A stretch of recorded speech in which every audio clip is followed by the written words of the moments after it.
এমবাপ্পের মতো প্লেয়ারকে আসলে ম্যাচে মার্ক করা ইটস ভেরি ডিফিকাল্ট। স্পেন এখন পর্যন্ত আউট অফ 10 স্পেনকে আউট অফ 10 আসলে 6 দেওয়া যায়।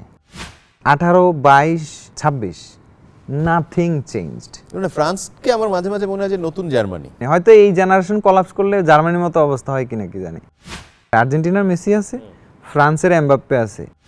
ফ্রান্সকে আর্জেন্টিনা বাদে মেসি সহ আর্জেন্টিনা অফকোর্স আর কোনো টিমকে কখনোই সমীহ করতে দেখিনি।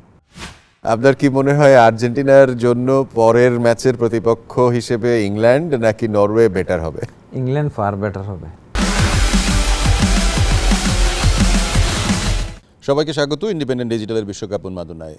Walton smart fridge presents double ট্যাকেলে আপনাদের স্বাগত জানাচ্ছি আমি শাওন হাসান। আজকে আমাদের সাথে একজন নতুন অতিথি, জনপ্রিয় sports content creator Habibur Rahman. তাকে পেয়েছি আমরা এবং এই বিশ্বকাপে হাবিবুর রহমান আসলে পুরো মাতিয়ে বেড়াচ্ছেন। সব জায়গায় হাবিবুর রহমানের অ্যানালিসিস আসলে মানুষ খুব পছন্দ করছে এবং ফলেও যাচ্ছে, মিলেও যাচ্ছে। আমি একটু অন্য জায়গা থেকে শুরু করি হাবিব ভাই, সেটা হচ্ছে এবারের বিশ্বকাপ মানে অলমোস্ট শেষের দিকে। অন্য বিশ্বকাপগুলোর তুলনায় এবারের বিশ্বকাপের আসলে পার্থক্যটা কোথায়? পার্থক্যটা সবচেয়ে বেশি হচ্ছে ভিউয়ার এক্সপিরিয়েন্সটা অন্যরকম। বিশেষ করে ধরেন আমেরিকাতে হওয়াতে থ্রু ফেসবুক, থ্রু টুইটার এবং সোশ্যাল মিডিয়াতে এটা আউটব্রাস্ট হয়ে গেছে। আগে এরকমটা হয়নি খুব একটা। কাতারে ছিল ফেসবুক, টুইটার এটাকে ওইভাবে প্রমোট করেনি বা আদার্স। তাদের পরিকল্পনাই ছিল যে মার্কেটিং ওয়াইজ বা আদার অ্যাঙ্গেল থেকে এই ওয়ার্ল্ড কাপটাকে একটু ডিফারেন্ট লেভেলে নিয়ে যেতে হবে এবং সোশ্যাল মিডিয়া ক্রেজ বা আদার্স সব কিছু বিবেচনায় এই ওয়ার্ল্ড কাপ হচ্ছে সবচেয়ে বেশি লাইমলাইটে আসা ওয়ার্ল্ড কাপ। মানে গ্লোবালি এবং গান থেকে শুরু করে 3টা দেশে উদ্বোধনী অনুষ্ঠান, 3 ধরনের কালচার শো করা, 3 ধরনের গানের প্রেজেন্টেশন, শুরু থেকেই হচ্ছে কি একটা হাইপ তৈরি করার চেষ্টা করা হয়েছে। আবার ধরেন বিভিন্ন দলগুলোর ট্রেনিং ফ্যাসিলিটি সহ মিডিয়া কাভারেজগুলো দেখেন। ধরেন বড় দলগুলোর সংবাদ সম্মেলনে নিয়ারলি হাজার হাজার সাংবাদিক, এরকম একটা সিচুয়েশন তৈরি করা হয়েছে। মানে আমেরিকা আসলে পিআরএ স্পেশাল। সো আমেরিকান ওয়ার্ল্ড কাপটাকে অন্যভাবেই দেখবে। এই কারণে যেমন ধরেন আমি কাতার বিশ্বকাপে পোস্ট লিখেছি, ওই ওয়ার্ল্ড কাপেও আমি অ্যানালাইসিস করছি, ম্যাক্স অ্যানালাইসিসই মানে আল্লাহর রহমতে ওইভাবে গেছে। মানে আমি এই জায়গায় আসতে যাচ্ছিলাম যে এই ওয়ার্ল্ড কাপটা মানে সোশ্যাল মিডিয়াতে যেরকম হাইপ তুলেছে, হাবিবুর রহমানও এই ওয়ার্ল্ড কাপ দিয়ে আসলে সোশ্যাল অ্যাকর্ডিংলি আমার তো কন্টেন্ট ক্রিয়েটর হওয়ার আসলে ওই ধরনের কোনো আমি প্যাশনের জায়গাও এটা না। বাট আমার কাছে মনে হয়েছে যে ঠিক আছে, স্পোর্টস সম্পর্কে অনেক ডিপ রিসার্চ আমি করি, তা আমার মাথায় যে চিন্তা আসে, মানে আমি ভুল হইতে পারি, সঠিক হইতে, মাথায় যা আসে তাই না হয় বলে দেই, সাবলীল ভাষায় বলে দেই, অত চিন্তা না করে। তো আমি একটা ভিডিও বানাইছিলাম যে মেসি কেমন করতে পারে, কারণ আমি যেহেতু মেসি ফ্যান, মেসি কেমন করতে পারে এইটা জাস্ট। আমার আর্জেন্টিনা নিয়ে মাথা ব্যথা নাই, কারণ আমি বেসিক্যালি ন্যাশনাল টিমে উইথ জিদান ফ্রান্স ফ্যান দিয়ে আমার জার্নি শুরু। মেসি হচ্ছে গিয়ে ধরেন এক্সট্রাঅর্ডিনারি। তো মেসিকে নিয়ে আসলে কেমন করতে পারে একটা হাইপোথিসিস করছিলাম যে মেসি গোল স্কোরার মেসি হবে এবার ওয়ার্ল্ড কাপে। এখন পর্যন্ত যতটুকু মনে হচ্ছে যে সে আসলেই গোল স্কোরার, টপ স্কোরারদের তালিকায় এবং শীর্ষেই আছে, এক ম্যাচ কম খেলে। আমি আরেকটা জিনিস জিজ্ঞেস করি, সেটা হচ্ছে আপনার এই টুপিটা এবার ব্র্যান্ড হয়ে গেছে আপনার সাথে সাথে। মানে হ্যাঁ, আসলে টুপি দেওয়ার যে ইয়াটা সেটা হচ্ছে ধরেন আমার চুল, টুপির রহস্যটা কি আসলে? আমার চুল হচ্ছে ধরেন একসময় অনেক বেশি ছিল, হ্যাঁ, এখন যে একেবারে নাই তা না, চুল আছে সামান্য, হ্যাঁ মানে ডিসেন্ট আছে, বয়স অনুযায়ী ঠিক আছে। এখন চুল হচ্ছে ফ্ল্যাকচুয়েট করে, কখনো বাড়ে কখনো কমে। মানে আমার এরকমই মনে হয় যে কিছুদিন ঝরে আবার বন্ধ হয়ে আবার নতুন আসে। তো এই সময়টুকুতে অনেক সময় বড় অদ্ভুত লাগে, অনেক সময় ঠিক লাগে। তো চিন্তা করলাম তাইলে একটা ফ্ল্যাট স্টাইল ধরে ফেলি। আচ্ছা, মানে গুড হেয়ার ডের তোয়াক্কা না করে সরাসরি ক্যাপে চলে গেলাম, যদি ভালো থাকে। এখন ক্যাপটা সিগনেচার হয়ে গেছে, সিগনেচার হয়ে গেছে, রাইট, একদমই সিগনেচার হয়ে গেছে। ক্যাপ ছাড়া হঠাৎ গেলে মানুষ কমপ্লেইন করে। বিশ্বকাপে, এবারের বিশ্বকাপে ধরেন দলগুলো যাদের সিগনেচার ভালো খেলার কথা, অনেকেই ভালো খেলতে পারেনি, বাট আর্জেন্টিনা তাদের সিগনেচার খেলাটা খেলে যাচ্ছে। মানে আর্জেন্টিনা নিয়ে কথা বলবো আমি, যেহেতু আপনি মেসি ফ্যান, আর্জেন্টিনা ফ্যান না, তারপরও আর্জেন্টিনা নিয়ে আপনার বিশ্লেষণ আমার কাছে খুবই মনে হয়েছে যে একদম টু দ্য পয়েন্ট এবং ঠিকঠাক, সবাই পছন্দও করেছে এবং গ্রহণও করছে। বাট শোয়ের একটা থামরুল অনুযায়ী যদি যাই, তাহলে লাস্ট যে ম্যাচটা হয়ে গেল স্পেন ভার্সেস বেলজিয়াম, ছোট করে এটার একটা অ্যানালিসিস করেন না যে আসলে স্পেন জিতেছে, ঠিক আছে, বাট বেলজিয়াম জেতার মতো খেলেনি। আসলে আমি বেলজিয়ামের প্ল্যানে ঠিকই ছিল। আমি ম্যাচ প্রিভিউতে বলেছিলাম যে বেলজিয়াম যেহেতু কাউন্টার অ্যাটাক খেলে, সেক্ষেত্রে স্পেন ম্যাচ স্লো খেলবে না। স্পেন তো স্লো বিল্ড আপ করে। আমার কাছে মানে কেন জানি মনে হচ্ছিল যে স্পেন ফাস্ট ফুটবল খেলার ট্রাই করবে, অর্থাৎ ফাস্ট কুইক টাচিং, মানে পাসটা তো ওরা কুইক পাসিং খেলে না, কিন্তু স্পেন চাইলে সেটা খেলতে পারে। যে বার্সেলোনা জার্মানির কোচ থাকার কারণে বার্সেলোনা একটু ফাস্টার টিকিটাকা খেলে, তো স্পেনে সেই বার্সেলোনার থ্রু ফাস্টার টিকিটাকাটা অ্যাডপ্ট হয়েছে। এবং সবগুলো ম্যাচ বাদে এই একটা ম্যাচে এই জিনিসটা হচ্ছে গিয়ে স্পেনের প্রয়োজন ছিল, এবং স্পেন সেভাবে গোলও বের করছে ফার্স্ট হাফে, এবং স্পেনের ইচ্ছা ছিল ফার্স্ট হাফে ম্যাচটা শেষ করা। এরপরে হচ্ছে আনফরচুনেটলি বেলজিয়াম বিল্ড আপে ডি ব্রুইনাকে ওই প্ল্যানেই, স্পেন যেহেতু ফার্স্ট খেলবে তার মানে স্পেস পাওয়া যাবে, ডি ব্রুইনাকে সেন্ট্রালি নাম্বার 10 রোলে রেখে দিছে, এবং সে বল বের করছে, সেখান থেকে ক্রসে গোল আসছে হেডে, যেটা বেলজিয়ামের স্ট্রেংথ। 1-1। এরপরে স্পেন আবার যখন দেখছে যে বেলজিয়াম কাউন্টারের জন্য স্ট্র্যাটেজিক্যালি আরেকটু আগানোর চেষ্টা করবে 60 মিনিট পর সাবস্টিটিউট দিয়া, আগের ম্যাচগুলোতে যা করেছে, তখনই পেদ্রিকে নিয়ে এসে জাস্ট খেলাটা স্লো করে নিয়ন্ত্রণ নিয়ে নিয়েছে। পেদ্রিকে ওই সাব হিসেবে খেলানোর প্ল্যানটা আসলে কাজে লেগেছে। মানে আগে খেললে হয়তো পেদ্রি এক্সস্ট হয়ে যেত এবং খেলা কিছুটা স্লো হতো, সেক্ষেত্রে ফার্স্ট হাফে বেলজিয়াম হয়তো লিড নিয়ে নিতে পারতো। মানে বেলজিয়াম এগিয়ে থাকলে তো তখন স্পেনের জন্য সেটা টাফ করতো। আর যদি মানে বেলজিয়াম যদি লিড নিতে পারতো এই ম্যাচে কোনো একটা সময়ে, এবং কোর্তোয়া যদি পেছনে দেয়াল হয়ে যেত, তাহলে তো মানে ক্লোজ হয়ে যেত আসলে। এবং এই ম্যাচ কোর্তোয়ার চলে যাওয়াটাই স্পেনকে আরেকটু বুস্ট দিছে, যে না, স্পেন তখন বিশ্বাস করছে যে না, এখন আমরা মনে হয় স্কোরটা করতে পারবো।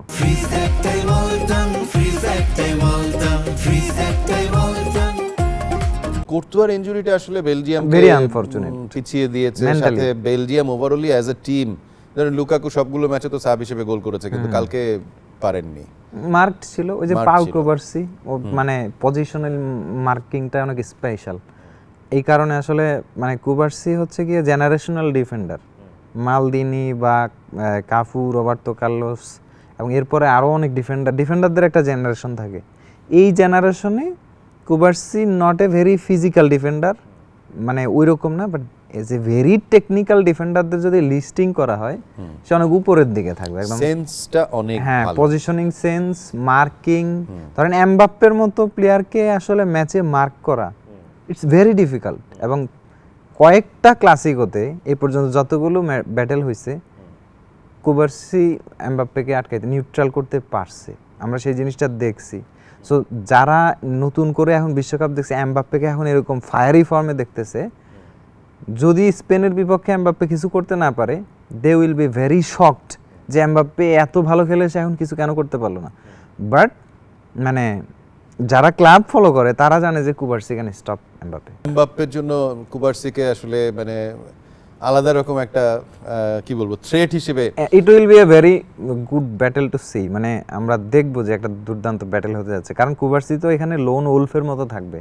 এমবাপ্পে তো আর একা আসবে না, মানে একটা উইং ধরে ড্যাম্বেলে আসবে, আবার আরেকটা উইং ধরে দেজিরে ডুয়ে আসবে, আবার এই দিক থেকে পিছন থেকে মাইকেল ওলিসে আসবে। সেক্ষেত্রে স্পেনকে আসলে ডিফেন্সিভলি ওই কম্প্যাক্ট ইউনিটটারই প্রয়োজন পড়বে, বাট লং বলে সুবিধা করা যাবে না, এইটুক বলা যায়। ওভারঅল মানে ফ্রান্সের ম্যাচ নিয়ে তো আসলে ফ্রান্স স্পেন নিয়ে আমাদের আবারও কথা বলার সুযোগ হবে, কিন্তু এই দুই দল অর্থাৎ স্পেন এবং বেলজিয়াম, ধরেন পুরো ওয়ার্ল্ড কাপ যদি আমরা র্যাপ আপ করি, স্পেন এখন পর্যন্ত আউট অফ 10 তাদের ওয়ার্ল্ড কাপের অ্যাচিভমেন্ট অথবা তাদের পারফরম্যান্স, তাদের প্রোগ্রেস, আপনি মার্কিং করলে কত মার্ক দেবেন স্পেন দলকে? স্পেনকে আউট অফ 10 আসলে 6 দেওয়া যায়। স্পেন এখনও তাদের গিয়ারটা ধরেই নাই। এখন লো ইন্টেন্সিটির ম্যাচগুলো খেলে খেলে এই অবস্থা। যদি ইন্টেন্স ম্যাচ খেলে তখন আসলে স্পেন কি করবে, এটা হচ্ছে গিয়ে স্পেন এইটাই বলবে যে স্পেন কতটুকু কি করবে, মানে ফাইনালে কি যাচ্ছে নাকি যাচ্ছে না, এটা ডিপেন্ড করে। লামিন ইয়ামাল এখনও তার ওই মানে ইয়ামাল সূচক যে স্পার্ক সেখানে এখনও আসেনি। এবং ধরেন এই ম্যাচটাতে কিছু সময় নিকো উইলিয়াম অপারেট করছে, এবং আমার কাছে মানে একটা স্ট্রঙ্গার ফিলিং আসতেছে যে বায়না না, ফ্রান্সের বিপক্ষে নিকো উইলিয়ামসই হয়তো উইংয়ে স্টার্ট করবে, আদার্স উইংয়ে লামিন ইয়ামালের সাথে স্ট্রেচ করার জন্য। সো এটা একটা বাজি, লেগে গেলে স্পেনই ফেভার করবে। মানে এটা আসলে একটা খুবই 50-50 গেম। মানে ব্যাপারটা এমন হবে যে হয় ফ্রান্স টানা 3টা ফাইনাল খেলবে, আর নয়তো স্পেন টানা 3বার ফ্রান্সকে হারায়। বেলজিয়ামের কথা যদি জানতে চাই, যে বেলজিয়াম আসলে লাস্ট ম্যাচে মনে হয় একটু ভালো খেলেছিল, জানি না কিভাবে ইউএসএর সঙ্গে। ইউএসএ কিন্তু খুব ভালো টিম ছিল, ইউএসএ ভালো টিম ছিল, বাট সামহাউ ওই দিনই ইউএসএ আসলে কেমন জানি একটু নিষ্প্রভ ছিল। বেলজিয়ামের একটা ডে ছিল, ফুটবলে ব্যাড ডে আসে কিন্তু। সো ওভারঅল মানে রাউন্ড কোয়ার্টার ফাইনালে আপনার বেলজিয়ামের স্পেনের কাছে হেরে বিদায় নেওয়া, বেলজিয়ামের জার্নিটা কেমন ছিল? বেলজিয়ামের জার্নিটা আসলে লাকি জার্নি। মানে সেনেগালের ওই ম্যাচটা আসলে রিভার্স হয় না, মানে গোল্ডেন জেনারেশন শুধু লাকি এত, কারণ সেনেগালের ম্যাচটা যদি আপনি দেখে থাকেন, সেনেগাল খুব ভালো ফুটবল খেলেছে, খুবই ভালো ফুটবল খেলেছে, এবং ওই যে সময়টুকুতে সেনেগাল আসলে হারছে, এটা শুধুমাত্র তাদের ফোকাসের দোষ। রাইট, আফ্রিকান টিমগুলারই একটা দোষ কিন্তু আছে, শেষ পর্যন্ত ফোকাসটা ধরে রাখতে পারে নাই, মানে একটাও না, নট ইভেন মরক্কো। মানে মরক্কো যেই খেলাটা খেলে আসছে, ফ্রান্স তাদের স্বাভাবিক খেলাটা ফ্রান্সের সাথে এসে একদমই খেলেনি, মানে ওই সাহসী খেলাটাই খেলতে ভুলে গেছে এরকম। মানে অনেকে বলছে যে সাইবারি না থাকার কারণে একটা মেন্টাল ব্লো তো ছিলই, সাইবারি নাই, বাকিটা ওরা হচ্ছে মেন্টালি ম্যাচটা আগেই হেরে গেছে হারার আগে। কারণ এটা একটা সিচুয়েশন হয় কি, আপনি যখন এমবাপ্পের সাথে অ্যাজ এ টিমমেট খেলবেন, Brahim Diaz, Hakimi, Mbappe, Dembélé, ডুয়ে, এদের সাথে যখন আপনি খেলবেন, তখন হচ্ছে এদের যে ক্যালিবার সম্পর্কে আপনার আগে থেকেই জানা আছে, তো ওই কারণে আপনি নিজেও এক পর্যায়ে বিশ্বাস করতে শুরু করবেন যে এদের বিপক্ষে যেটা মনে হয় একটু ইম্পসিবল। সো মেন্টাল ব্লকই আসলে অনেকটা মরক্কোকে আটকে দিয়েছে। বাট আমরা উই ওয়ার ভেরি হোপফুল যে মরক্কোই একমাত্র দল যারা আসলে ফ্রান্সকে একটা টাফ টাইম দিতে পারে, ভালো করতে পারে, পারতো। হয়তো সাইবারি থাকলে ওইভাবে হয়তো তারা টিম ওয়াইজ হয়তো মেন্টালি গ্রো করে যেতে পারতো, বাট একটা পর্যায়ে মনে হয়েছে যে ওরা খেলা ছেড়ে দিয়েছে। ফ্রান্সের কথা যেহেতু আলাপ করছি, ফ্রান্সের ব্যাপারটাও জিজ্ঞেস করি যে আউট অফ 10 ফ্রান্স এখন পর্যন্ত আসলে প্রোগ্রেস, ওভারঅল ডমিনেশন সবকিছু মিলিয়ে একেবারে 9.5 আউট অফ 10। কারণ ফ্রান্স আসলে টাফ টেস্ট একটাও দেয়নি, কিন্তু তারপরও ফ্রান্স যে ধরনের ফুটবল খেলে তারা সেটাই খেলছে, মানে একদম কিছুই চেঞ্জ হয়নি। দেখেন, মানে 18, 22, 26 নাথিং চেঞ্জড। মানে ফ্রান্সকে আমার মাঝে মাঝে মনে হয় যে নতুন জার্মানি। হ্যাঁ, মানে কোনো কিছুই চেঞ্জেস হয়নি। হয়তো এই জেনারেশন কলাপস করলে জার্মানির মতো অবস্থা হয় কিনা কি জানি, কিন্তু মানে তাদের যে স্টাইল, ইন্ডিভিজুয়াল প্লেয়াররা নিয়ে এসে মানে কানেক্ট করে ফেলা, ইন্ডিভিজুয়াল অতিরিক্ত ট্যালেন্ট কানেক্ট করানো কিন্তু খুবই টাফ জব। কারণ আমরা অনেক কোচদের প্রশংসা করি, যে আনচেলত্তি, জিদান, তারপরে Pep Guardiola, Luis Enrique, Hansi Flick, এইটা ক্লপ, আমরা এই ধরনের কোচদের অনেক প্রশংসা করে থাকি, ক্লাব কোচদের। কিন্তু মানে আর্জেন্টিনার লায়নেল স্ক্যালোনি বলেন আর দিদিয়ের দেশম বলেন, তারা কিন্তু ওই লাইমলাইটটা কখনোই পায় না। আপনি যদি ক্লিয়ারলি একটু চিন্তা করেন যে ফ্রান্স নিয়ারলি টানা 3টা ফাইনাল খেলতে যাচ্ছে, this is not a very easy job, এবং এটা একটা জোকও না। আবার লায়নেল স্ক্যালোনি ফাইনাল খেলা শুরু করার পর থেকে বা টুর্নামেন্ট শুরু করার পর থেকে আর একটাও ফাইনাল খেলা বাদ যায় নাই, এবং একটাও জেতা বাদ যায় নাই। তো এই জিনিসটা একেবারে নর্মাল জিনিস না, কিন্তু আর্জেন্টিনার এমবাপ্পে আছে, আর্জেন্টিনার মেসি আছে, ফ্রান্সের এমবাপ্পে আছে, এই জিনিসগুলো হয়তো বড় ফ্যাক্টর, কিন্তু বাকি টিমগুলো ম্যানেজ করা এবং সেই জিনিসটাকে ধরে রাখা, লিগাসিটাকে কন্টিনিউ করা, এই কাজটা দেশম করে দেখাইছে। এখন দেশমকে যখন কোশ্চেন করা হয় যে ইউ আর জিনিয়াস, সে বলে না ইটস প্লেয়ার্স। স্ক্যালোনিকে যদি বলে ইউ আর জিনিয়াস, সে বলে প্লেয়ার্স। মানে এই যে ক্রেডিট দেয়া নেয়া, এই জায়গাগুলোতে আমি মনে করি এদের টিম বন্ডিংটাকে ওইভাবে ধরে রাখছে। অ্যাজ এ টিম যেই টিম খেলতে পারবে সেই টিম, মানে ফ্রান্স আসলে লাইট পাবে, মানে মেন্টাল কোনো কিছু নাই, প্রেসার নাই, মানে দে বিলিভ আমরা উইন করতে পারবো, যে কোনো ম্যাচ আমরা খেলে উইন হয়ে যেতে পারবো, এটা তারা বিশ্বাস করে।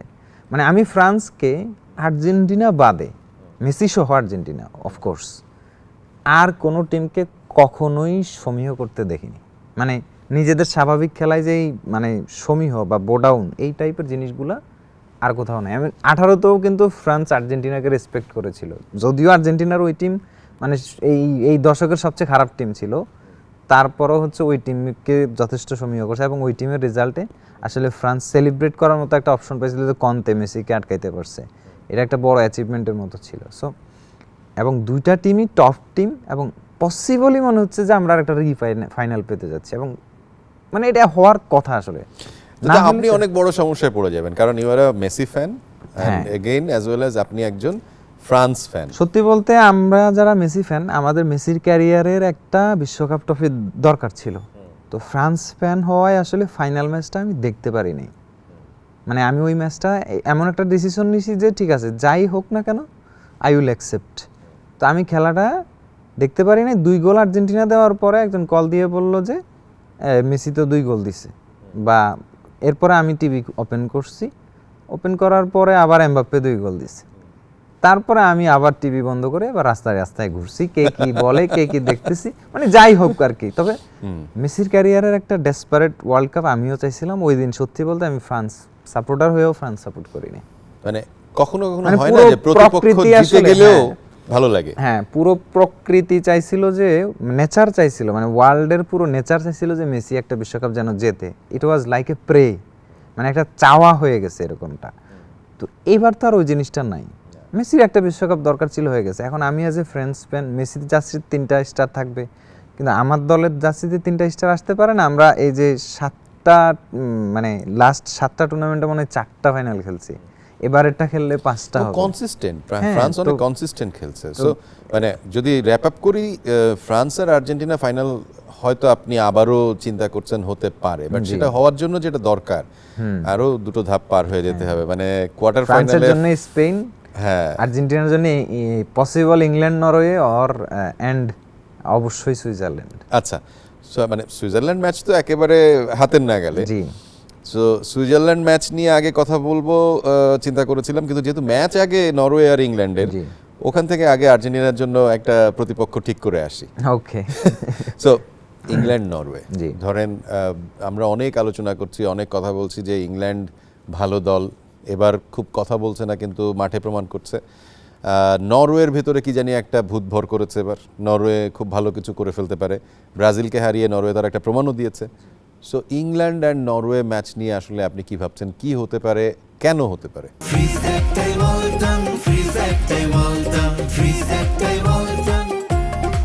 ইংল্যান্ড হচ্ছে ইনকনসিস্টেন্স এবারের ওয়ার্ল্ড কাপে, but they are a very good team. মানে টুহেল কিন্তু কোল পার্মার এবং ইয়াকে নেয়নি, ওই যে ম্যানচেস্টার ফোডেন, দুজন বড় স্টার টাইপের প্লেয়ার না নিয়ে টিমকে ব্যালেন্স করেছে। মানে উইঙ্গার হিসাবে নিয়েছে সাকা এবং গর্ডন, যেখানে কোল পার্মার কিন্তু কোনো একটা বিগ ম্যাচে জ্বলে উঠলে পুরো ম্যাচটাই নিজের করে নিয়ে নিতে পারে। এমন প্লেয়ারও সে ছেড়ে দিয়েছে শুধুমাত্র তার সিস্টেমটাকে ব্যালেন্স করার জন্য, এবং সে সেটা করছে। দেখেন, মানে তুখেলের সিস্টেমটা ব্যালেন্স, এটার প্রমাণ তখনই পাওয়া গেছে যখন মেক্সিকো ম্যাচে কার্ড খাইছে ইংল্যান্ড, 10 ম্যান হয়ে গেছে, তখন যে ডিফেন্ডিং ডিসপ্লেটা দিছে ওই জিনিসটাতে প্রমাণ করে যে তারা আসলে ডিফেন্সিভ প্রিপারেশনটা ওইভাবে নিয়েই রাখছে। আর গোল বের করার ক্ষেত্রে ইংল্যান্ড হচ্ছে কালেকটিভ ফোর্সের মতো অ্যাটাক করছে। সো হ্যাঁ, ঘানা খুব ভালো খেলেছে, এই কারণে গোল পায়নি। বাট ইংল্যান্ড কিন্তু সব ম্যাচেই গোল করে করে আসছে, মানে খুব ভালো ফুটবল খেলে আসছে তা না, বাট তারা রেজাল্ট ওরিয়েন্টেড ফুটবল খেলেছে, পিছিয়ে থেকেও তারা কামব্যাক করেছে, রেজাল্ট ওরিয়েন্টেড ফুটবল খেলেছে। মানে জাস্ট লাইক আর্জেন্টিনাও কিন্তু রেজাল্ট ওরিয়েন্টেড ফুটবলটাই খেলে থাকে, রেজাল্টটাই দিন শেষে ম্যাটার করে। আর টুর্নামেন্ট ফুটবল কখনো সুন্দর খেলে জেতা যায় না। মানে আপনি একদম সুন্দর খেলছেন, সুন্দর খেলে ভদ্র খেলে টুর্নামেন্ট ফুটবল জিতবেন, এই জিনিসটা আসলে কনফার্ম বলা যায় না। মানে এটা শুধুমাত্র স্পেনের বেলায় প্রযোজ্য, কিন্তু টুর্নামেন্টে আপনাকে সাফার করতে হবে। ইংল্যান্ড কিন্তু মানে অনেকগুলো ম্যাচ সাফার করেছে, ডিআর কঙ্গো সাফার করেছে এবং মেক্সিকো ম্যাচ সাফার করে, একেবারে similar to Argentina. Cape Verde suffer করেছে এবং মিশর সাফার, মিশরের সাথে। মানে সামনে যখন একটা কোয়েশ্চেন আসবে, জি তখন আপনি সেই কোয়েশ্চেনের অ্যানসারটা কত ভালো দিতে পারছেন, জি সেটার উপরে ডিপেন্ড করবে যে এই ধরনের টুর্নামেন্ট যখন নকআউট স্টেজে চলে যায় তখন আসলে আর কিছু করার থাকে না। আপনি if you can reply better, then আপনি সামনের দিকে এগিয়ে যেতে পারবেন। নরওয়ের বেলায় যদি আসি ভাইয়া, নরওয়ের বিষয়টা হচ্ছে, ধরেন নরওয়ে কিন্তু একটা চালাক স্পোর্টিং প্রজেক্ট, মানে এরা কিন্তু প্রচুর প্ল্যানিং করে, ইন্টারনাল প্ল্যানিং, অপোনেন্টকে উস্কানি দেবে না, কিছু করবে না, নিজেদের জায়গায় নিজেদেরকে একেবারে আন্ডারডগ রেখে কিন্তু এদের স্ট্রেংথ আছে ভেতরে, লুকানো স্ট্রেংথ আছে, এরা সময় মতো আনলিশ করার চেষ্টা করে। ব্রাজিল ম্যাচ থেকে আপনি এবং দেখেন, আমি মানে এরকম বলছি যে ফ্রান্সের বিপক্ষে বেঞ্চ একাদশ নামানোটা একটা পার্ট অফ প্ল্যান। হল্যান্ড কিন্তু গোল্ডেন বুট রেসে ছিল, সেক্ষেত্রে হল্যান্ড স্টার্ট করাটা ইনএভিটেবল ছিল ফ্রান্সের বিপক্ষে, কারণ প্রত্যেকটা ম্যাচ ইম্পর্টেন্ট যদি গোল্ডেন বুট রেসে কোনো প্লেয়ার থাকতে হয়, কিন্তু তারা সেটাকে প্রায়োরিটাইজ করে নাই, 9 জন প্লেয়ারকে চেঞ্জ করে দিয়েছে, কারণ তারা ফ্রান্সের বিপক্ষে জিততেই চায় নাই এবং তাদের খেলাও খেলে নাই। কিন্তু ফ্রান্সের বিপক্ষে তারা একটা ঝলক দেখাইছে, তারা যে গোলটা করছে এটা 3 to 4 টাচের গোল, মিডফিল্ডে ক্যারি, তার মানে ওরা বিটুইন দ্য লাইনে ডেঞ্জারাস। এই জিনিসটা ওরা এখনো আনলিশ করছে না, যে কোনো বিগ অপোনেন্টকে ঠাস করে একটা সারপ্রাইজ দিয়ে বসে থাকবে। মানে স্বল্পতম সময়ে গোল করার ক্ষমতা সম্ভবত এই ওয়ার্ল্ড কাপে সবচেয়ে বেশি নরওয়ে যদি প্ল্যান করা যায় ঠিক আছে আমরা 70 মিনিট খেললাম, এবার এই 10 মিনিটে গোল দিব, এবার গোলের খেলাটা শুরু করো। ওদের গোলের খেলা একরকম আর সারভাইভ করে খেলা একরকম। ম্যাচের একটা পর্যায় পর্যন্ত ওরা সারভাইভ করতে থাকে, এরপর ওরা গোলে যাওয়ার চেষ্টা করে। এবং ফ্রান্স ম্যাচেও ব্যাপারটা এরকমই করছে, পরবর্তীতে ওরা সারভাইভের আর ইচ্ছাও করে না, ওরা ম্যাচ ছেড়ে দিয়েছে। তো আমার কাছে কেন জানি মনে হচ্ছে যে ইংল্যান্ড তো প্রবলেম আছে, প্রতিদিন কিন্তু কামব্যাক হয় না। নরওয়ে যদি মানে ম্যাচের রেজাল্ট যদি লং টার্ম 0-0 থাকে, ম্যাচ যত পেছন দিকে যাবে, মানে ম্যাচ যত ডাইং মোমেন্টে যাবে, ডিপে যাবে, ফিজিক্যালি এবং আদার্স অ্যাসপেক্ট থেকে নরওয়ে কিন্তু মানে স্ট্রঙ্গার হয়ে উঠবে আরো শেষ সময়গুলো। সো নরওয়ের কাউন্টার অ্যাটাক আলটিমেটলি আসলে ঠেকানোর মতো ক্যাপাসিটি ইংল্যান্ডের আছে কিনা, মানে ধরেন সেম সিচুয়েশন যদি হয় ব্রাজিল ম্যাচের মতো, এই ক্ষেত্রে ধরেন মিডফিল্ডে ডেকলান রাইস যদি অনেক বেশি কন্ট্রোল নিয়ে নিতে পারে, তাহলে হচ্ছে গিয়ে ওডেগার্ড এবং ডেকলান রাইসের ভিতরে আপনি কাকে নিয়ে রাখবেন? রাইসকে। ওডেগার্ড প্লেমেকার, বাট রাইস হচ্ছে কন্ট্রোলার। তো মানে মিডফিল্ডে কন্ট্রোলারদেরই রাজ, মডার্ন ফুটবলে কন্ট্রোলাররাই সবকিছু, প্লেমেকাররা এনভায়রনমেন্ট লাগে তাদের। কিন্তু ওডেগার্ড হচ্ছে hybrid controller, more of A playmaker. তো তার এই জিনিসটার ফায়দাটা হচ্ছে নরওয়ে নিচ্ছে। রাইস হচ্ছে কানেক্ট করে, টিম যখন বেশি কানেক্ট করে তখন জুড বেলিংগামের মতো অ্যাটাকিং মিডফিল্ডার যখন ফ্রন্টে থাকে, সামনে থাকে, তখন গোল স্কোরিং থ্রেটটা একটু বাড়ে। তো এই জায়গাটাতে ইংল্যান্ড একটু আগায় থাকবে, কারণ ইংল্যান্ডের সেকেন্ডারি টার্গেটটাও স্ট্রাইকারের মতো, হ্যারি কেনের পিছনে বেলিংগাম। সো মানে এরিয়াল বলেও একটা ভালো থ্রেট মানে ইংল্যান্ড প্রোভাইড করবে, আবার এরিয়াল থ্রেটটা থ্রু সরলত হোল্ড করে হল্যান্ড কালেক্ট করে এরপর মিডফিল্ড পুশ করে লং বলের থ্রেটটা নরওয়েও দিবে। সো ইংল্যান্ডকে লং বল মোকাবেলায় অনেক বেশি টাইডি থাকতে হবে, কারণ ইংলিশ ডিফেন্ডারদেরকে হল্যান্ড চেনে, এদের মুভমেন্টও চেনে এবং এরা কোন জায়গায় ডিফেন্ড করবে ওই জিনিসটাও জানে। বল যদি প্রপার কন্ট্রোল করে ফেলে বক্সের 3টা, মনে করতে হবে যে অ্যাটলিস্ট 1টা বা 2টা গোল। দুই দলের ভিতরে জয়ের সম্ভাবনা কার বেশি? আপনি কি মানে?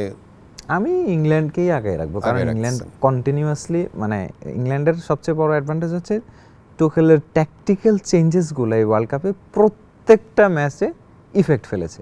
মানে ধরো ইংল্যান্ড একেবারে বাজে খেলছে, 2-3টা চেঞ্জ পুরা রিদম চেঞ্জ, এবং হাইড্রেশন ব্রেক পর্যন্ত ইংল্যান্ড ছন্দ নাই, after hydration break England change. তো এই জিনিসটা মানে টেকনিক্যাল ম্যানেজারদের আসলে ফ্লেক্সিবিলিটি এটা, যে আমি চাইলে যে কোনো সময় ম্যাচের কোর্স পরিবর্তন করতে পারি। কিন্তু নরওয়ে থাকবে নিজেদের প্ল্যানে স্ট্রিক্ট, ওরা যেই ওদের প্ল্যানিংটা হচ্ছে অনেকটা স্পিরিচুয়াল প্ল্যানিং এর মতো লাগে আমার কাছে। মানে একটা পর্যায়ে যাই হিট করব, মানে একেবারে বুঝে ওঠার আগে একটা হিটের মতো বিষয় হয়ে যায়। মানে আমি আপনাকে একটা প্রশ্ন জিজ্ঞেস করি জাস্ট অন্য ইয়ে থেকে, যে ওয়ার্ল্ড কাপ জিততে আসলে শুধু দল হলে হয় না, আপনাকে একজন খুব সুপার বেটার কোয়ালিটি এবং ওয়েল কানেক্টেড কমিউনিকেশন যার ভালো, সেরকম একজন কোচ আসলে একজন থাকা লাগেই। কারণ আপনি দেখেন এই নকআউট স্টেজের কথা যদি বলেন, থমাস টুকেলের কথা যদি বলেন, স্পেনের লাফুয়েন্তের কথা যদি বলেন, আপনি দেশামের কথা যদি বলেন, স্কালোনির কথা যদি বলেন, এভরিওয়ান, মানে নরওয়ের কোচের কথাও যদি বলি, নরওয়ে কিন্তু স্ট্র্যাটেজি দিয়ে ব্রাজিলকে হারিয়েছে, এবং আজকের এই পজিশনে আসা ইংল্যান্ডের জন্য আজকে এত বড় থ্রেট হয়ে যাওয়া, all because of their strategy এবং পেছনে একটা দুর্দান্ত ধুরন্ধর ব্রেন থাকা, তাই না? মানে কোচদেরকে তাহলে তো নিশ্চয়ই এই ওয়ার্ল্ড কাপে আসলে অনেক বেশি ক্রেডিট দিতে হবে। অবশ্যই দিতে হবে, কোচ এবং অ্যানালিস্টদেরকে প্রচুর ক্রেডিট দিতে হবে, ভিডিও অ্যানালিস্ট যারা করে এবং ডাটা অ্যানালাইসিস যারা করে, কোথায় হিট করে। ইংল্যান্ডের জন্য একটা সংখ্যা হচ্ছে ইংল্যান্ডের ইনজুরিগুলো যদি টিমের ট্যাকটিক্যাল ব্যালেন্সে প্রবলেম ঘটায়, সেক্ষেত্রে আসলে কোচেরও আর কিছু করার থাকবে না। ইনজুরি কনসার্নগুলো একটা প্রবলেম। নরওয়ে ওই দিক থেকে ভেরি ফিট টিম এখন পর্যন্ত। আসলে আমার কাছে মনে হচ্ছে অনেক, মানে ওদের ফিজিক্যালি ভেরি স্ট্রং, এটা একটা বড় বিষয়। আর হল্যান্ড মুভমেন্ট চেনে, তো তো এই জিনিসটা একটা প্রবলেমেটিক ব্যাপার। ধরেন ও দুজন ডিফেন্ডারের মাঝখান দিয়ে এমন ভাবে বল নিয়ে ঢুকে গেল যে আপনি টাচই করতে পারবেন, আবার মিডফিল্ড থেকে ওয়ান টাচে ওডেগার্ড একটা বল বের করে। ইংল্যান্ড কিন্তু একটু হাইলাইন খেলে, খেয়াল করে দেখবেন। এখন মিড ব্লক থেকে যদি নরওয়ে বল জিতে, কাউন্টার 3টা হইলে দুইটা তিনটাই গোল হয়ে যেতে পারে। আমার কাছে তো মনে হয় নরওয়ে যদি গোলকিপারও যদি একটা বড় লং বল দিতে পারে, এমনিতেই প্রবলেমেটিক মানে এই জায়গাটাতে। কিন্তু ইংল্যান্ডও ফিজিক্যালি ভালো টিম, তো challenge will be good. But মানে আমি যেটা বললাম, ম্যাচ যদি লঙ্গার মোমেন্টামের দিকে ইংল্যান্ড লিড নিতে না পারে, সেক্ষেত্রে খুব ভালো প্রবলেমে পড়ার পসিবিলিটি আছে। কারণ আচ্ছা, এই ম্যাচে জিতবে কে শেষ পর্যন্ত? স্কোর লাইন কি হতে পারে আপনার কি মনে হয়? কারণ আর্জেন্টিনা নিয়ে কথা বলতেই হবে, আর্জেন্টিনা নিয়ে লম্বা কথা বলতে হবে, মেসি নিয়ে কথা বলতে হবে। আমার কাছে স্কোর লাইন 2-1 নরওয়ে ফিল হচ্ছে। 2-1 নরওয়ে, মানে রেগুলার টাইমেই হইতে আপনি পারে। আমাকে একটা প্রশ্ন করেছিলেন, আমি আপনাকে ওই আমি প্রশ্নটা চাই রিপিট ইংল্যান্ড করতে চাই যে আপনার কি মনে হয় আর্জেন্টিনার জন্য পরের ম্যাচের প্রতিপক্ষ হিসেবে ইংল্যান্ড নাকি নরওয়ে বেটার হবে? ইংল্যান্ড ফার বেটার হবে। ইংল্যান্ড ফার বেটার হবে, কারণ আপনি নরওয়েকে চাচ্ছেনই না? আমি যে লিওনেল মেসিকে চিনি, ইংলিশ প্রিমিয়ার লিগের টিমগুলা কেমন করে খেলে এবং তারা কোন লেভেলে স্পেস অফার করে এবং কোন দিক থেকে স্পেসগুলো দেয়। মেসি হলো স্পেস রিডার এবং আর্জেন্টিনা খেলেই স্পেসে সেন্ট্রালি। তো ইংল্যান্ডকে ব্রেক করা will be much easier. But Norway is a well structure, well plan team. ব্রাজিলকে যেমনি ধরাই দিছে, রেসপেক্ট করে করে আর্জেন্টিনারাও ধরাই দিতে পারে। এই জায়গার একটা রিস্ক আছে। সো আমি অ্যাজ এ ফ্যান বা মেসি ফ্যান হিসেবে চাইবো যে মেসির জার্নিটা ফাইনালে যাই শেষ হলেই সেটা খুব সুন্দর হয়। তো সেক্ষেত্রে ইংল্যান্ড শুড কাম আপ। আপনার প্রেডিকশন শুনে যারা আর্জেন্টিনার ফ্যান আছে তারা এখন থেকে দোয়া দুরুদ পড়া শুরু করবে যেন ইংল্যান্ড আমি কিন্তু জিতে যায়। অনেক আগে থেকে নরওয়েকে সেমিফাইনালিস্ট বলে আসছি, অনেক আগ থেকে, ওয়ার্ল্ড কাপের প্রায় শুরুর দিক থেকে। ব্রাজিলকে নরওয়ে বিদায় করবে এবং ইংল্যান্ডকে হারাবে, এই জিনিসটা আমি বলে আসছি। কারণ ইংল্যান্ডকে তখনও আমার কনভিন্সিং লাগে নাই, বাট ইংল্যান্ড এখন কনভিন্সিং। তারপরেও আমার কেন জানি মনে হচ্ছে যে নরওয়ে একটু এজে আছে ফিজিক্যালিটির দিক থেকে এবং হল্যান্ড ফ্যাক্টরে। হ্যারি কেইনও গোল স্কোর করছে। মানে ধরেন, আপনাকে থামাচ্ছি কেন, ধরেন নরওয়ে অথবা ইংল্যান্ডের ভিতরে নরওয়ে জিতে গেল, একটা বড় পরীক্ষা সামনে, বাট সেই পরীক্ষার আগে একটা রেগুলার পরীক্ষা। মানে আর্জেন্টিনা তো আসলে দর্শকদের বুকের বাম পাশে একটা কাঁপুনি না ধরিয়ে ম্যাচ শেষ করছে না, এবং প্রতিপক্ষ দলের সাপোর্টার যারা তাদেরকে খুশি করছে 60-70 মিনিট পর্যন্ত, তারপরে শেষ সময় গিয়ে মানে একটা ঝলক দেখিয়ে ম্যাচ বের করে জিতছে। কেপ ভার্দের সাথে, তারপর ইজিপ্টের সাথে একই ঘটনা। এখন সুইজারল্যান্ডের সাথেও কি এরকম কিছু হবে? কারণ নরওয়ে ইংল্যান্ডকে ফেস করতে গেলে আগে আপনার সুইজারল্যান্ডের সাথে তো পার করতে হবে। এখানে একটা ব্যাপার হচ্ছে কি, আর্জেন্টিনার বিপক্ষে আপনি কিভাবে খেলবেন অ্যাপ্রোচের উপর ডিপেন্ড করে। যদি আর্জেন্টিনার বিপক্ষে আপনি লো ব্লক খেলেন, তাহলে হচ্ছে আপনি গোল খাচ্ছেন, যে কোনো সময় খাইতে পারেন, সেটা শুরুতেও খাইতে পারেন, পরেও খাইতে পারেন। যেমন মিশর কিন্তু ফার্স্ট হাফেই ব্রেক হয়ে গেছে, আগে গোল আর্জেন্টিনা খাইছে, ইটস ওকে। মিশর কিন্তু ব্রেক হয়ে গেছে, পেনাল্টিও পাইছে, আবার জুলিয়ান আলভারেজ 1-on-1 খুব ভালো শট নিছে। এটা গোলকিপারের ক্রেডিট আপনার দিতেই হবে, দুর্দান্ত সেভ ছিল এটা। হ্যাঁ, মানে আর দুই এরপরে ম্যাকঅ্যালিস্টারের একটা হেড, ওইটাও দুর্দান্ত সেভ ছিল। তো বেসিক্যালি আর্জেন্টিনা লো ব্লকে গোলের খুব কাছে অনেক বেশি তাড়াতাড়ি আসে। আর যদি আপনি আর্জেন্টিনার বিপক্ষে ওভার অ্যাটাক খেলেন, তাহলে আর্জেন্টিনা হচ্ছে চোখের পলকে আপনাকে একদম ম্যাচ থেকে বাইর করে দিতে পারবে, চোখের পলকে, এনি মোমেন্ট। অর্থাৎ আপনি আর্জেন্টিনার বিপক্ষে বল উইন করে করে খেলতেছেন, পুরা খেলা দেখা গেল আপনিই খেলছেন, বল আপনার পায়েই আছে, কিন্তু আপনি 3-0 হারিয়ে গেছেন। ব্যাপারটা এরকম। এখন সুইজারল্যান্ড কোন অ্যাপ্রোচে খেলবে? যদি লো ব্লক খেলে তাহলে কাউন্টারে সুইজারল্যান্ডের একটা সুযোগ থাকবে। আর যদি লো ব্লক না খেলে, কারণ আমার মনে হয় বেসিক্যালি লো ব্লকই খেলবে, কারণ মেসি সহ আর্জেন্টিনার বিপক্ষে আমি একবার ডমিনেটিং ফুটবল খেলবো, পজিশনাল ফুটবল খেলবো, দ্যাটস রিস্কি। জুলিয়ান আলভারেজের মতো স্ট্রাইকার পিছনে রান নেবে, এটা খুবই রিস্কি। একটা লং বল বের হয়ে গেছে, গোল। তো ওভার অ্যাটাকিংটা তো কাজ করছে না, তাইলে লো ব্লকেই যাচ্ছে মেবি। কিন্তু সেক্ষেত্রে মেসি এবার পেছন থেকে আসতেছে, বল তৈরি করে দিয়ে এসে আবার যদি ফিনিশ না হয়, সেকেন্ড বল কালেক্ট করে নিজে ফিনিশ করতে, রিবাউন্ডে নিজেই ফিনিশ করে ফেলবে। এই টাইপের গোল অনেকগুলো আছে, মানে লাস্ট ম্যাচেরটা বাদ দিলে অনেকগুলো আছে যে নিজে বানায় আবার পিছন থেকে এসে। অস্ট্রিয়া ম্যাচেও আছে, মিশর ম্যাচেও আছে, এইভাবে গোলগুলো আছে। এবং মেসি গোলের অনেক ক্লোজেস্ট পয়েন্টে এবার মানে গোল পোস্ট এবং শটগুলো খুব ভালো দেখছে।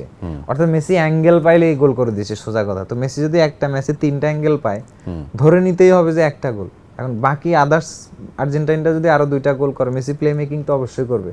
লো ব্লক হলে মেসি আর বল রিসিভ করার জন্য থাকবে না, উইং এ চাপবেই। তো সেক্ষেত্রে ধরেন সেন্টার ব্যাক এবং মিডফিল্ডাররা গোল পেতে পারে। আর্জেন্টিনা সেট পিসে খুবই ভালো, they are very dominating in this area, মানে সেট পিস। মানে অ্যাপার্ট ফ্রম মেসি সবাই আসলে গোলের ভিতরে আছে। লিসান্দ্রো মার্টিনেজের কথা বলেন, রোমেরো তো ব্যাক টু ব্যাক 2টো গোল করে ফেললো। মেসি এই ওয়ার্ল্ড কাপে একটা জিনিস খেলেন, ফ্রি কিকে খুবই শার্প, মানে অনেকগুলো টার্গেট শট আছে এবং একটা মনে হয় গোলও আছে। হ্যাঁ, লোসেলসো যে ম্যাচে গোল করলো, ঠিক লোসেলসোর মতনই একেবারে কপি বুক আরেকটা গোল করে আরেকটা গোল করলো। এখন মনে করেন যে আপনি যদি অপোনেন্ট হন, আপনার মাথায় একটা টেনশন থাকে যে ডির সামনে ফাউল করা যাবে না, নাম্বার 1।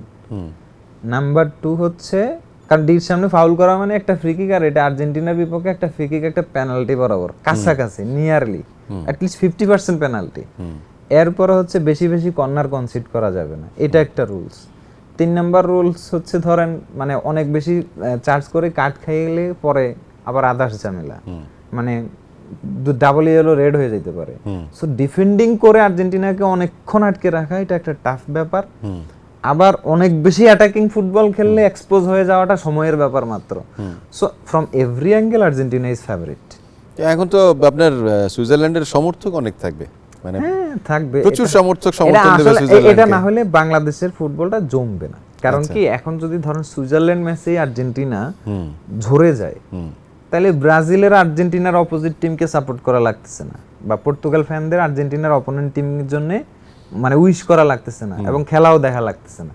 তার মানে বিগ স্ক্রিনিং গুলা বন্ধ হবে ফার্স্ট অফ অল। এরপরে হচ্ছে ধরেন যে উন্মাদনা, সোশ্যাল মিডিয়া ক্রেজ, এটা 1-2 দিন ট্রলের পরে 3 দিনের দিন ঠান্ডা হয়ে যাবে। সবাই সেমিফাইনাল গুলো হয়তো অত ভালোভাবে দেখতে চাইবে না, ফ্রান্স স্পেন সেমিফাইনালটা দেখবে। আর হচ্ছে ধরেন এই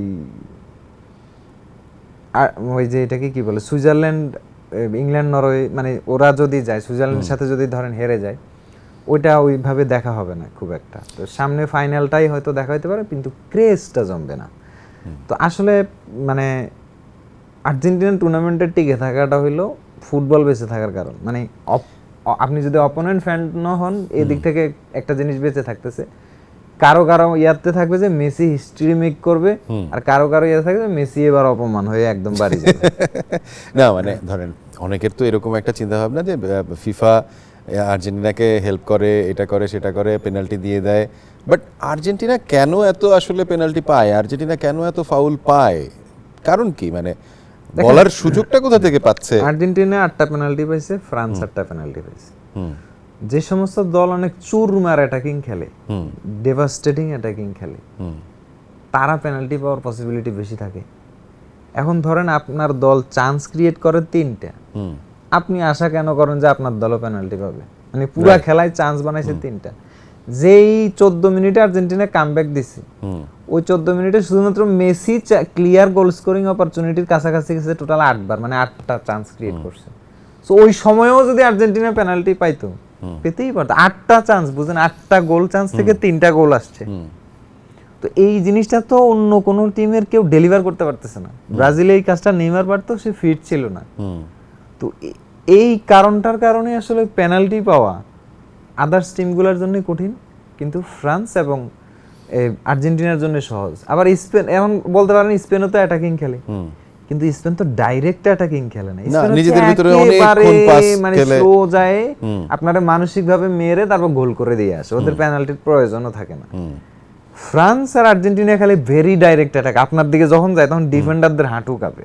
ফ্রান্স আর আর্জেন্টিনার বিপক্ষে যে কোনো দলের ডিফেন্ডারদের হাঁটু কাঁপে, আপনি বডি ল্যাঙ্গুয়েজ দেখলে বুঝবেন। ধরেন মেসি বল নিয়ে আসতেছে, সামনে 2জন ডিফেন্ডার গার্ড আছে, পিছন দিয়ে রান মেক করছে আলভারেজ, একজন ডিফেন্ডার কনফিউজ থাকে, আমি কি এখানে থাকবো না আলভারেজে গার্ড দিব। মানে ফ্রান্সের ক্ষেত্রে ওলিসে বল নিয়ে আসতেছে, ডুয়ে বল নিয়ে আসছে, পিছনে এমবাপ্পে। এখন এর মাইনাস অ্যাটেনশন হলো, আমি কি এরে ধরবো নাকি এমবাপ্পের 1-on-1 গার্ড দেব? দুইটাই রিস্কি। তো এই যে ডিফেন্ডারদের যে আতঙ্ক, এটা যারা ক্রিয়েট করে, ভুলটা কখন হয়? যখন কেউ আতঙ্কিত থাকে, সেই সিচুয়েশনটা থেকে তো ভুলের উৎপত্তি হয়। একটা ট্যাকেল তখন মিস ট্যাকেল হয়ে যায়। ধরেন ফাইনালে ডিমারিয়া বল নিয়ে বের হয়ে গেছে, এখন ডিমারিয়া যে অ্যাঙ্গেল থেকে বের হয়েছে ওখান থেকে শুটিং অ্যাঙ্গেল আছে, পিছন থেকে যদি এমবাপ্পে ডেম্বেলে একদম যে কোনো প্লেয়ারের ইনস্টিংক্টে চেষ্টা একটা থাকবে যে আমি বলটা যেন বাঁচাইতে পারি, বল না পাইলে পায়ে লাগবে, পায়ে না লাগলে পেনাল্টি হবে, মানে বল না পাইলেই পেনাল্টি। মানে ওই জায়গাতে আসলে মানে সুপার অ্যাটাকিং যখন থাকে একটা টিম অ্যাটাকের ফেজে আপনি বল ট্যাকেল করলেন, বল পাইলেন না, পেনাল্টি। প্যারাদের যে ট্যাকেলটা করছে মিশরের বিপক্ষে, যদি বল না পাই পেনাল্টি না, শুধু লাল কার্ড।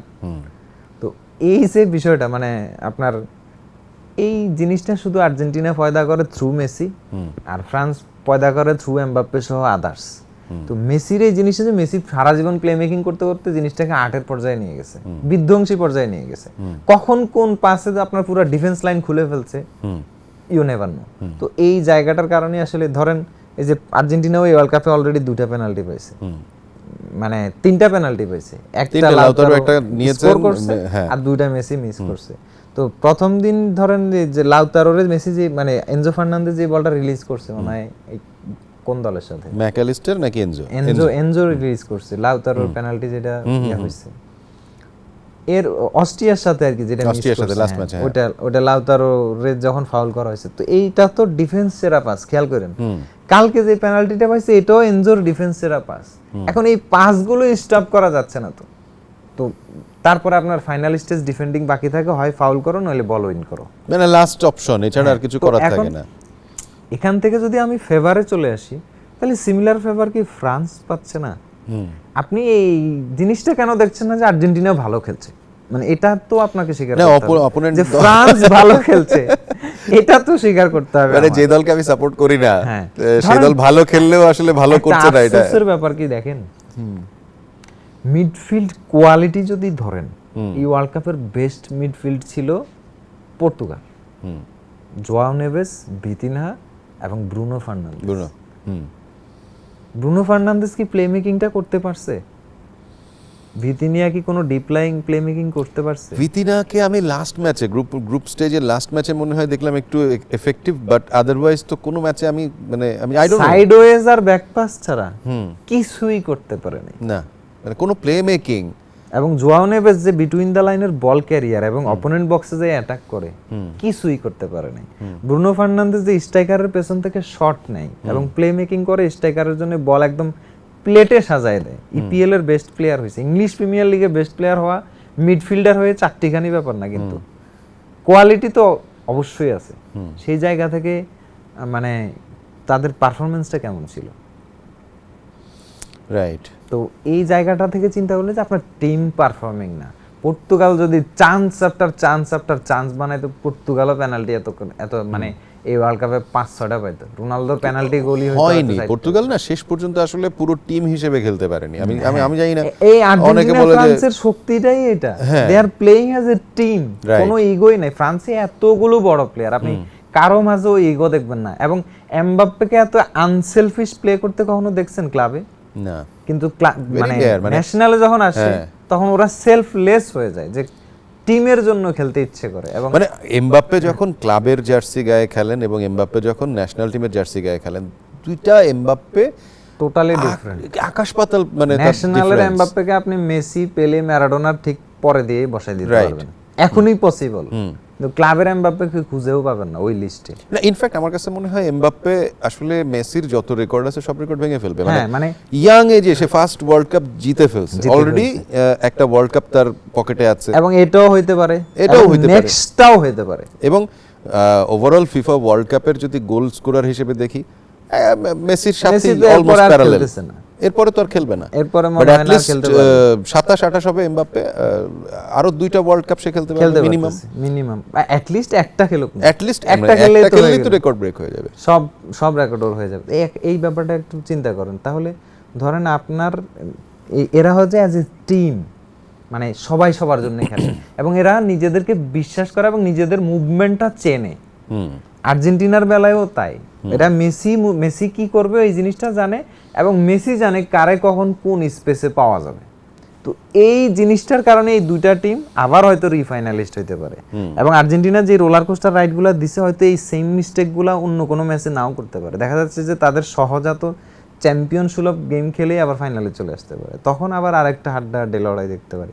মানে এটা আরো বেশি এক্সাইটিং হবে কাতারের চেয়ে, যদি হয় আর কি, সুপার এক্সাইটিং। মানে আমরা তো চাই যে আরো এক্সাইটিং একটা ম্যাচ, মানে ওইটাকে যদি ওয়ার্ল্ড কাপ স্টেজের গ্রেটেস্ট এভার ফাইনাল ধরা হয়, এবারেরটাও মনে হয় মানে 2022 ওয়ার্ল্ড কাপের ফাইনাল থেকেও ভালো কিছু পাওয়া সম্ভব কিনা আমি জানি না, কারণ এখনকারটা তো ফেরি টেল হয়ে যাবে। কেপ ভার্দের ম্যাচ অ্যান্ড ইজিপ্টের ম্যাচ দেখার পরে আমার কাছে মনে হয় যেই হোক, মানে নট নেসেসারি যে ফ্রান্সকেই হতে হবে ফাইনালে প্রতিপক্ষ, আর্জেন্টিনার সাথে যেই প্রতিপক্ষ হোক, আমার কাছে কেন জানি মনে হচ্ছে সেই ওয়ার্ল্ড কাপের সেমি হোক ফাইনাল হোক, সেমি অথবা ফাইনাল, সেটা আরেকটা এক্সিলেন্ট ম্যাচ হবে এবং প্রবাবলি ওই 22 ওয়ার্ল্ড কাপ ফাইনালের কাছাকাছি একটা জায়গায় থাকবে কেন জানি।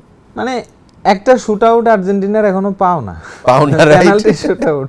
তো দেখা যাচ্ছে যে সেটা সেমিফাইনালে ইংল্যান্ডের পক্ষেও হইতে পারে, এমনকি কালকের ম্যাচেও হইতে পারে। মানে কিন্তু শুট আউটে আর্জেন্টিনা সামহাউ কেন জানি থ্রাইভ করে যাইতে পারে। ইতিহাস তো মানে গড়েই ফেলেছে আর্জেন্টিনা লাস্ট। এবং মনে করেন যে গেম ম্যানেজমেন্ট, এটা খুব ইম্পর্টেন্ট ব্যাপার। ব্রাজিল যদি গেম ম্যানেজমেন্টটা করতে পারতো, নরওয়ে ম্যাচে ব্রাজিলের কামব্যাকের যথেষ্ট সময় ছিল, দে কুডন্ট ম্যানেজ দ্য গেম। একদম সত্যি কথা। এটা আনচেলত্তি চেষ্টা করছে কিন্তু গেমটা ম্যানেজ করার, স্কোয়াডের ল্যাক অফ এক্সপিরিয়েন্সের কারণে এবং ব্রাজিলের প্রপার ফুলব্যাক সাপোর্ট না থাকার কারণে নরওয়েকে আর ভাঙা যায়নি। তো আর্জেন্টিনার এই গেম ম্যানেজমেন্টটা আছে। ধরেন আর্জেন্টিনা কিন্তু এখনও কিছু ওয়েপন অব্যবহৃত রাখছে, যেমন ধরেন সেটা গুলিয়ানো সিমিওনে ক্লাবে আপনার ডিফেন্স লাইনের পেছনে কত ফাস্ট দৌড়াইতে পারে এটা আমরা সবাই জানি, এবং বিটুইন দ্য লাইনের পাসিং মাইস্ট্রো ধরেন Nico Paz ready and fresh, এবং ধরেন ভ্যালেন্টিন বার্কো চাইলে যে ফুলব্যাকও খেলতে পারে। এখন ধরেন একটা সিচুয়েশন যদি এরকম আসে যে ম্যাচ এক্সট্রা টাইমে যাচ্ছে এবং আর্জেন্টিনা স্কোয়াড টায়ার্ড, এরা তিনজন কিন্তু ভেরি ফ্রেশ লেগ, তা আর্জেন্টিনা যে পেনাল্টি শুট আউট খেলতে হইতে পারে ব্যাপারটা কিন্তু এরকমও না, মানে এক্সট্রা টাইমেও কিন্তু ম্যাচ বেরোয় যেতে পারে। কেন জানি মনে হচ্ছে এবার স্কালোনির আসলে এই তিনটা বেঞ্চ প্লেয়ার, তারা they can become the trump card কোনো না কোনো একটা ম্যাচ, কোনো একটা নকআউট ম্যাচে ট্রাম্প কার্ড, মানে কোনো না কোনো একটা ম্যাচে আসলেও খেলা ঘুরাই দিলে এরকম মনে হইতে পারে। কারণ আরেকটা জিনিস হচ্ছে, ধরেন আর্জেন্টিনা কিন্তু ভয় পায় না।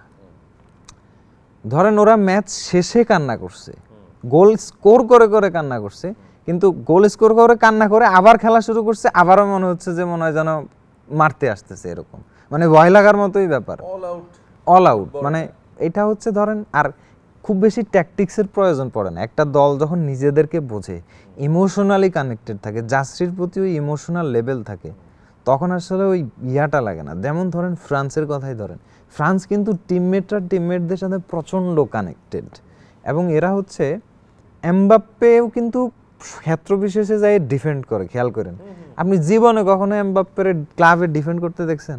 উপর থেকে টাচ লাইনের বাইরে এদিকে নামেও না, দরকারই নাই।